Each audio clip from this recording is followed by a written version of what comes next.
This is my review of chapter 13 of the Bleach Manga. So we see in the corner the little parakeet that Yoichi had been trapped in. And then at the beginning, we come to Rukia looking at something, and it's got like three grayed out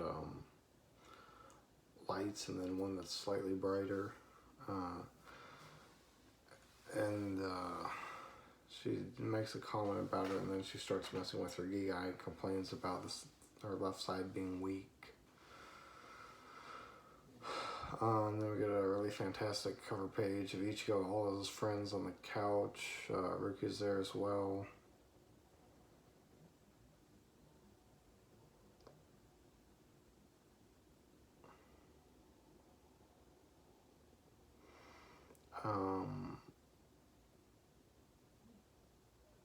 Kubo was really going all out with the clothes here. They were like baggy running clothes, like a track uniform or something that they were all wearing. I thought it looked really cool. It's something different. But then we come back to the story, and Ichigo's in his room with a plate of food, and he's telling Rukia to get up because he brought her breakfast.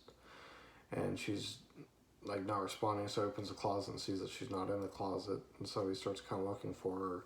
And then Yuzu busts into the room and scares him, causing him to throw the food up into the air.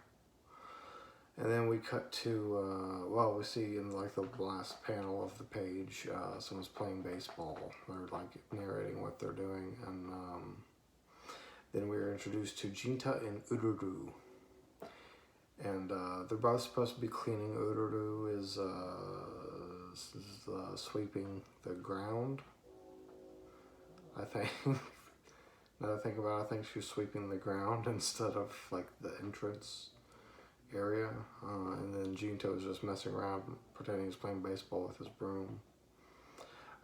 She kind of berates him a bit that he needs to stop messing around, and then he starts hitting her with his broom. And then Rukia shows up and calls him a brat. And then we are introduced to Tessai, because they enter the area and Tessai tells them that they're not open yet, but then he sees Rukia.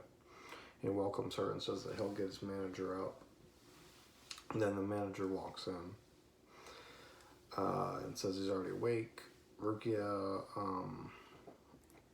talks to him for a minute, and he basically says that he just got a shipment in and asks her what she wants, and she tells him that she wants battery for her Kikanshiki memory device, the thing she's been using to give people false memories, and then she needs 60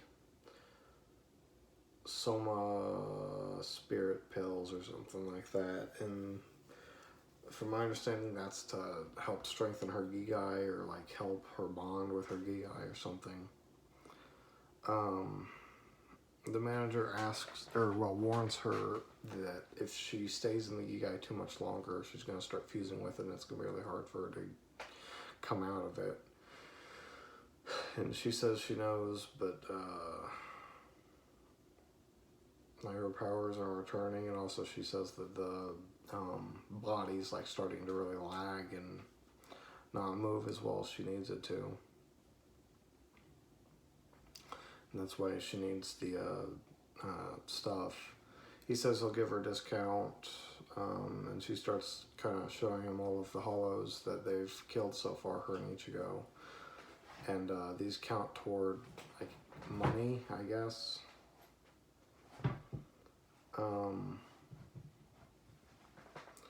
And he kind of says that all of them were trash except for Shrieker. Shrieker is the one that he thought was kind of a threat because it had killed a couple Soul Reapers.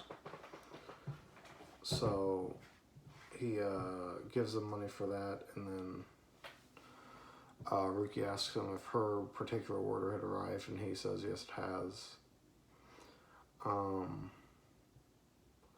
Ururu goes and gets the box for Rukia's order, and then we come back to the school with Ichigo.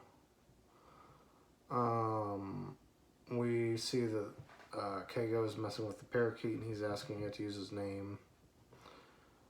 And all I really can do is say his name. And they kind of comment like, man, it really isn't talking as much as it used to. And they ask Chad what happened, and Chad says he doesn't remember. So Rukia wiped his memory. Then Rukia shows up and introduces herself and asks Ichigo to go meet with her. He tells her that she can just talk to him right there, and then she hits him and drags him off, saying he isn't feeling well. And some people comment that she hit him.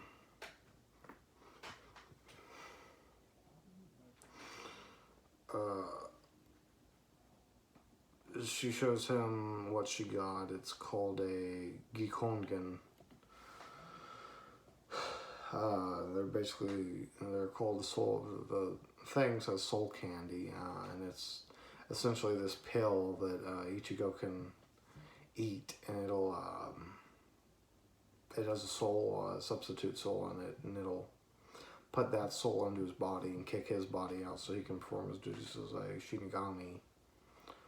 And his body won't just be lying around, it can operate throughout the day. Ichigo kind of examines the Gikongen and asks Rukia why it's a duck, and she says she wanted a rabbit. And Ichigo doesn't really understand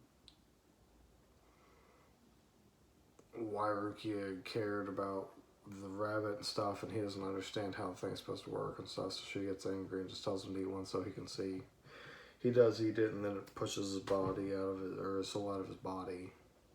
The replacement is like really proper and not like Ichigo at all, because he has more of a delinquent persona. And as he's trying to tell Rukia that, a hollow is detected, and so they have to take off immediately so Ichigo can go and kill the hollow. And then we see that the soul actually has a slightly different personality than the one it's putting on, and then we come back to the manager, and we find out that the soul was actually defective. And that's where the chapter ends. This is probably my least favorite part of the whole, like, whatever this arc is called, the Substitute Shinigami arc, whatever. The stuff with Monsoul just isn't that interesting, I don't think. But gotta get through it to get to the more entertaining stuff. I thought it was fine. It sets up stuff.